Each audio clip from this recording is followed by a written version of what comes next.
and welcome to New Jersey Politics with Laura Jones. I am Laura Jones, and we are so glad to have you here. Primary election day has come and gone in New Jersey, and the Republicans and Democratic candidates for governor have been selected by the voters. Mikey Sherrill locked the Democratic nomination, and Jack Ciattarelli took the Republican nomination. Joining me now to talk about all of the highs and lows of primary election night in New Jersey is Jim McQueeny, political analyst, somebody who I have known professionally now for 25 years, somebody I'm happy to call my friend. Yeah, and we've covered a lot of elections together since then, right? And the first one was in the year 2000. That's right. Now to 2025, a quarter of a century. Quarter of a century. How did that happen? Well, a lot has happened. In this particular primary race, it was interesting to see on the Democratic side, first of all, right, that Sherrill pulled out so easily. And a lot of people were saying that, myself included, by the way, that Fulop had a chance to really come up from behind and really overtake Sherrill. Mm-hmm. And based, I guess, on all his TV commercials, which were plentiful and very creative, and also consistent with the message of change, right? Change is still in the air. And when Jack Ciattarelli won, and he was going to win, Bill Spadea, the other opponent, was basically not a factor, especially after Trump endorsed Ciattarelli, right? That was that here. But still, change is in the air. And I'm not sure the Democrats are organized enough yet. Now, she won with maybe almost a third of the vote, which is, I thought it would be only a fifth of the vote, but a third of the vote. And that means 2/3 of the vote she didn't get. Right? So 2/3 of the people who voted didn't vote for her. So she has to go about reconciling that. And you start from the progressive woke end among the Democratic Party, not so popular, not so great in a general election, all the way down to the moderates, which where most people are today, and the conservatives in the Democratic Party. Yes, there are conservatives in the Democratic Party. So she has to do some unity stuff like this, and that's not easy. It's not calling up and saying you're with me or against me, right? Mm-hmm. It's basically saying, negotiating what gets into the campaign messaging here.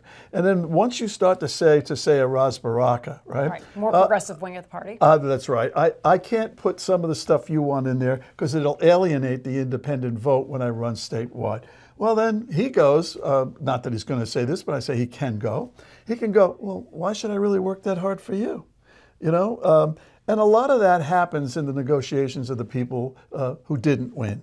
There's Fulop. There's Gottheimer. There's a whole bunch of them here, right? Now, for instance, Sean Spiller, who came in toward the end and spent a lot of money and did a lot of mail. $35 million from NJEA. Yeah, from the NJEA.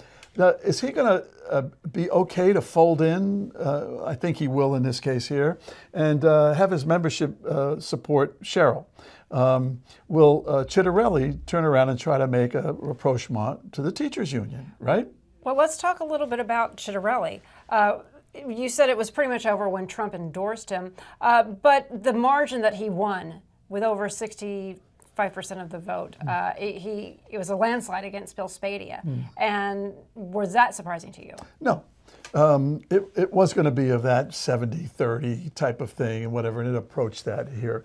A poll of the Republicans recently here in New Jersey found that nearly 87% of the Republicans are okay with Trump and are okay with Ciattarelli, right? Mm-hmm. So when you have that kind of solidarity starting from your base, that's not what the Democrats have right now. So that's good. And you saw Ciattarelli on his speech, on election night. Mm-hmm. Really was a red meat speech for the red state almost on here. And he's going right at it, right? Mm-hmm. And, we joked before on election night that, Princess Diana said about our marriage, it's pretty crowded with the three of us in it right now, right? Well, in this race in the fall, there's those two. Yeah. Plus they're going to have Trump in it, the three of them. Mm-hmm. And as you said, Murphy. Yeah, exactly. And there'll be four people in this thing, in this race, right? Right. So, Jack is going to go looking back and attacking everything about Murphy. You saw the harbinger of his campaign said on his victory speech. You saw every little touch on there, and I took some notes on this thing. And well, before we go to that, let's first listen to Jack Ciattarelli, and then we're going to listen to Mikey Sherrill, both of them from the campaign on election night, their victory speeches. Let's hear Jack Ciattarelli first. Right here, right now, in this magnificent building, an iconic location, one that embodies New Jersey's proud history of innovation, ingenuity, and big ideas. I accept your nomination as the Republican candidate for governor of New Jersey. Let me say to the Republicans who supported my opponents, I respect your choice. The primary is now behind us. Let us unite. Let us unite. To independents and unaffiliated voters who may have lost faith in both political parties and wonder whether their vote even matters anymore, to moderate Democrats who feel abandoned, alienated, and ignored by an extreme and out-of-touch, ultra-liberal Democratic Party in Trenton and Washington, D.C., a Democratic Party more focused on pronouns than property taxes, a Democratic Party that would rather coddle criminals than support our police, a Democratic Party that wants to tell you what kind of car you have to buy, a Democratic Party that believes it knows best how to raise your children, a Democratic Party that rewards illegal immigrants with handouts while our own citizens are expected to pay more and get less, a Democratic Party that includes people like Phil Murphy, who once told us, if taxes are your issue, a Democratic Party with leaders like Phil Murphy, who once told us, if taxes are your issue, we're probably not your state. Who once told us he wanted to make New Jersey the California of the East Coast. Guys, who says that? By the way, have you seen California lately? Folks, the Democrats have controlled our state legislature here in New Jersey for 25 years. And for the last 8 years, they and the person they nominated tonight have rubber stamped and enabled every extremist and costly idea Phil Murphy has put forth. I truly believe the future of our state hangs in the balance. That is why, for the next 146 days, I will go about this race the only way I know how. Full speed, 100%, all gas, no brake, no brake. We are in an American crisis, but not in a war for independence, in a fight for our future. The fight for justice, for liberty, for opportunity, and for prosperity. And once again, it is New Jersey's responsibility to lead this great nation. I have spoken to thousands of New Jerseyans, and I've heard your stories. You told me about your hopes and your fears, your dreams and your challenges, and you told me what keeps you up at night. And here's what came through loud and clear. We love this state. I mean, we really love this state. Guys, I could write a book on the odes to people's favorite shore towns and diners. And it's because of that love that the thought of not being able to raise your kids here or stay to see your grandchildren grow is simply unacceptable. So you know what? In the Navy, we had a saying, ship, shipmate, self. The mission was never about a single person. And I will tell you what I've learned. There are two kinds of people in this world. Those who think that the only way to get ahead is to put themselves first, and those who understand that when we all do better, we all do better. And I am ready to make life more affordable for families. Jack has raised taxes at every level of government. He raised taxes as a council member. He raised taxes as a commissioner. And you guessed it, your taxes went up when he was an assembly member. I am going to protect your kids online and create a better future for them. With all of you, we can take on the tough fights and win. You saw it in this election. The Democratic Party is ready for the fight. We had 6 public servants run in this primary. Each had a different method. a different voice, a different experience.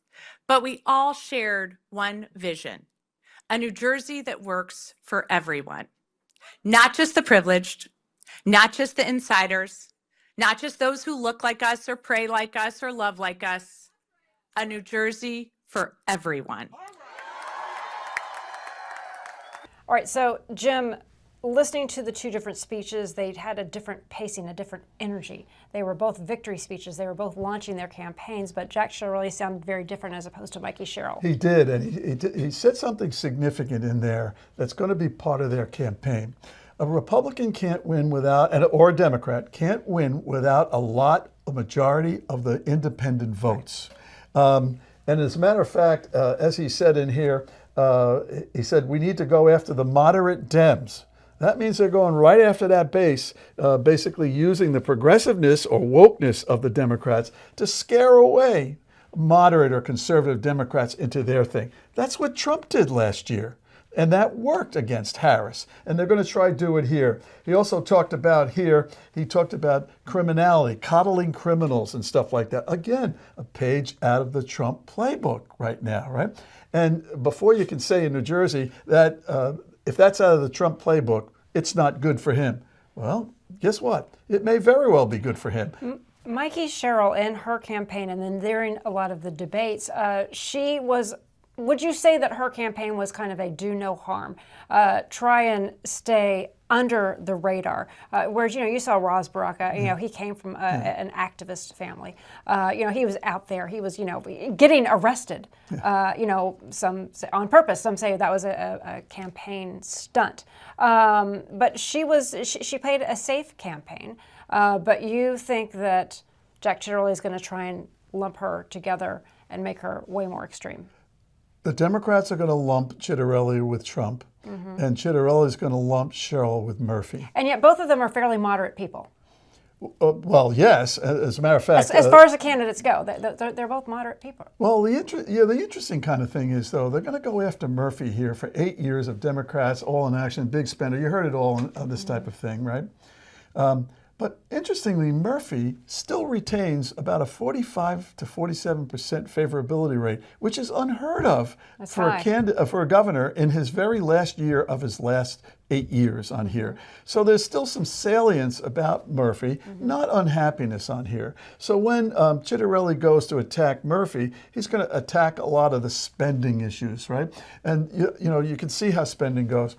In the 1970s, when I covered the budget at the State House for the Star-Ledger, they threw rookie reporters to cover the budget because it was a horrible thing. The budget gets proposed in January or February, and you're stuck with the budget till June. And you go to every night, every hearing. Oh, you can't stand it, and they give it to the rookie reporter, right? That budget was $5 million in the mid-70s, $5 billion in the 1970s, right?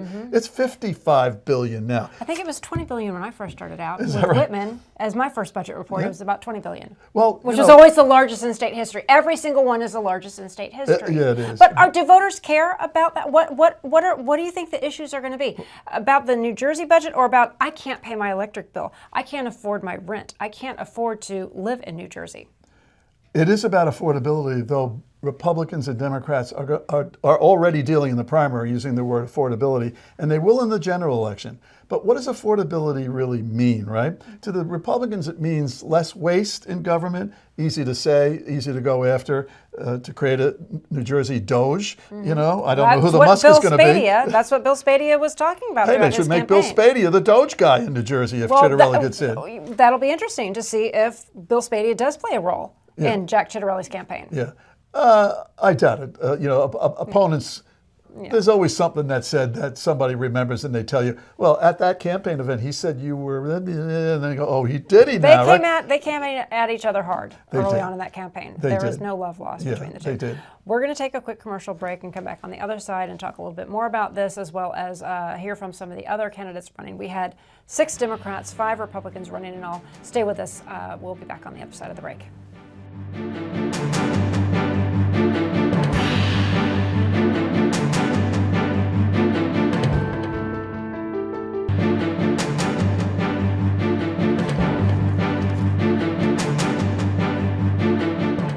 Thanks for staying with New Jersey politics with Laura Jones. Primary election day has come and gone. And Jim, we had 5 Republicans running, 6 Democrats running. And this was one of the most expensive, if not the most expensive, it was the most expensive primary campaign, not just in New Jersey, but in the country. You've covered many, many elections going back many decades. How negative was this in comparison to others? Well, it's funny. You didn't see a lot of negative commercials. I think Ras Baraka did one against Mikey on progressivism. And I think Fulop took a shot on some mail pieces and stuff like that. But by and large, it really wasn't that negative. You know, I can remember back in the Gentile period of the 70s when, or early 80s, when Tom Kean was running for governor in the Republican thing, and he was opposed by Bo Sullivan. I don't know if you remember Bo Sullivan. He was No, I don't. he was a businessman. He made a lot of money, and he was a real tough guy, tough guy like this, and he was an appealing guy. And he said on a campaign stop, "Listen, Tom Kean, could you ever imagine this waspy kind of guy having a beer in Bayonne with the guys like this?" So, you know, that got a little play on there, right? And it went at his patrician roots, which is Tom Kean, although a nice guy, right? And then the Kean campaign responded by actually holding a campaign event in a Bayonne bar. And they had, for the press, bottles of beer, which we're seeing right now, right? It said, Bayonne beer, Tom Kean for governor. And I covered that as a reporter on that thing with a TV crew. And he drank it, and he hosted it, he toasted it to get at that thing that Bo Sullivan said. But he put the bottle down on the bar. And I looked around and I went, Tom Kean drinking a beer like that? Yeah. And I reached over and I took it. It's the one we're showing here on the show. And I smelled it to see if it was beer. Yeah. It was water. No! Yes. He wasn't going to be drinking a beer. No. And nobody ever challenged that, right? That's right. You know, and so he had a beer like that. And, you know, and so he took the most negative thing that was said about Tom Kean and he turned it around and he used it this way. And it was a very effective response to Bo Sullivan. Democratic side, obviously Mikey Sherrill won, but we have Steve Fulop, mayor of Jersey City, Ras Baraka, mayor of Newark. We had Sean Spiller, president of NJEA, Steve Sweeney, former Senate president, and who am I leaving out? I feel like I'm leaving somebody out. Well, if you did, the voters left him out too. Okay. Oh, Josh Gottheimer. Oh, no, he member of did Congress. okay. Yeah. Josh actually, he did well. On the Republican side, we had Jack Ciattarelli, who won, but obviously Bill Spadia, also John Bramnick and Mario Kranjik, and then Barbera, Mr. Barbera. All right, we have a couple of sound bites that we're going to roll from both Steve Fulop and Bill Spadia, and let's listen in on what their concession speeches sounded like. What we started 10 years ago when we turned on that microphone and started talking to people about common sense is still continuing. When we built the Common Sense Club and built the largest grassroots organization in the state, we were just getting started. Tonight is just an indicator of how important all of you are. And let me tell you, we ran this race because we believe in something. We ran this race because we have to protect parental rights in New Jersey. We ran this race because we have to protect medical freedom. We have to fix our schools. We have to lower our taxes and fix our roads and all of the things that have been going wrong for 30 years. The career politicians on both sides of the aisle have failed. They have failed. So it's now up to you. Because if you, and do me a favor, don't get all distracted with social media. The haters are out there. They're gloating, all kinds of laughter and mocking. Don't let that get you down. We did not lose this race because of what we believe in. Look, guys, we had it all against us, right? They outspent us by millions and millions of dollars. They spent millions of dollars before we had raised our first dollar, and they told a lot of lies. And the attacks were vicious. And it didn't help that the President of the United States came in and supported a never-Trumper. That didn't help. But it's all okay. Because I want you to walk out of here tonight, heads held high, positive, thinking that we had an impact because we did.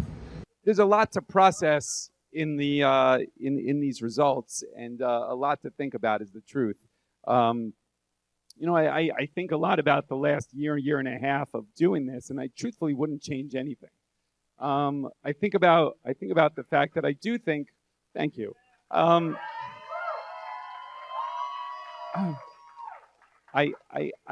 do feel we were right on the message. I do feel we were right on our intentions. I feel like we were right on what we organized. Everything that we said, I think we were true to. And it's going to take a little bit of time to digest what happened, but I just wanted to take a second and say thank you.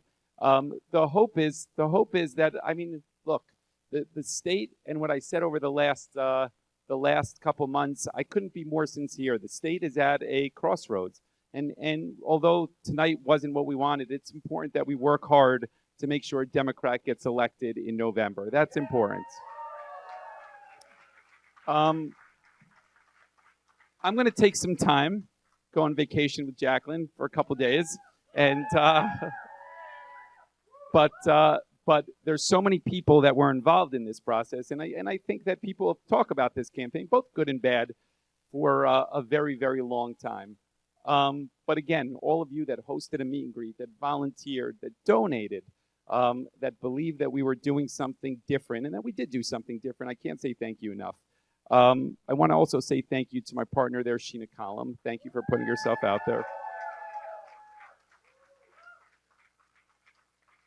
And with that, thank you. It's a tough night.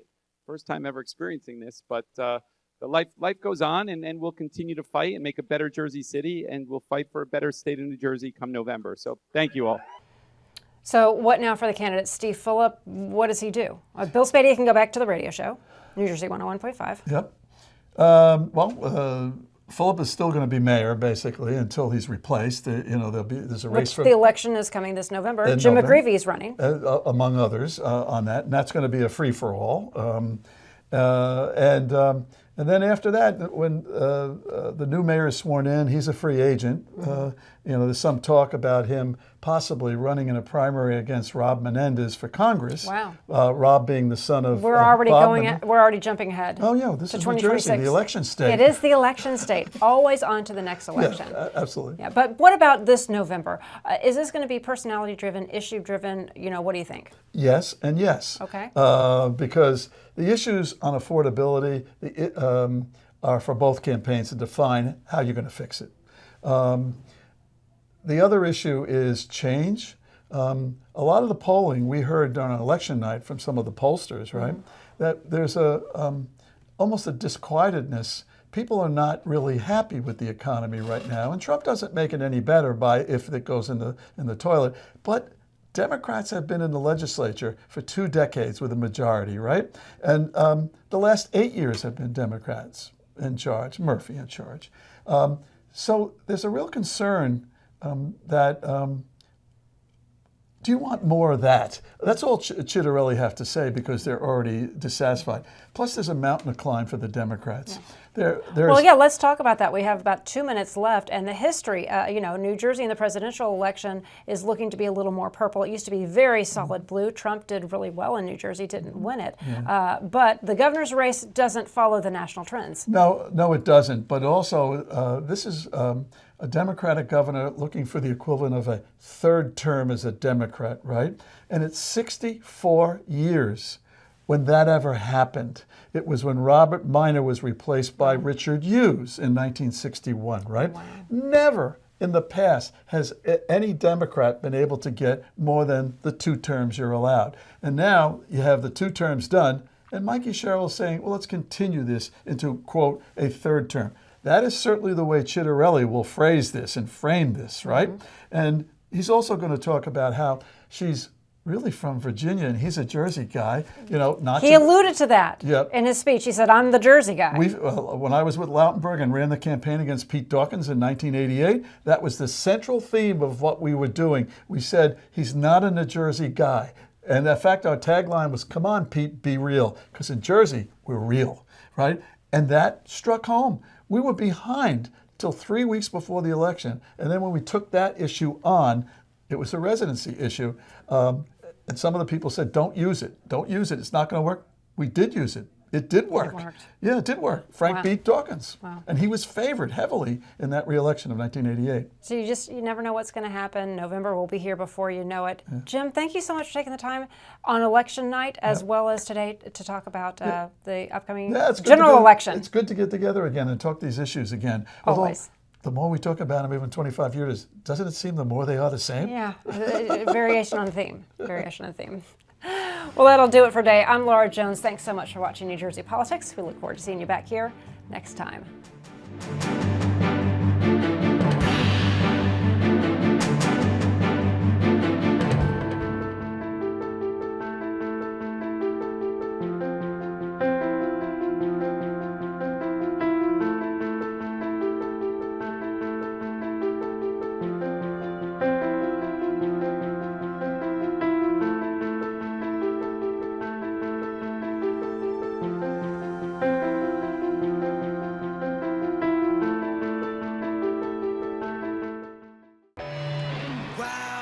Summers in New Jersey were made to wow you. From sun and wows to fun and wows, and every wow in between. So come see what your wow's gonna be. New Jersey. It's one wow after another, after another, after another. You get it.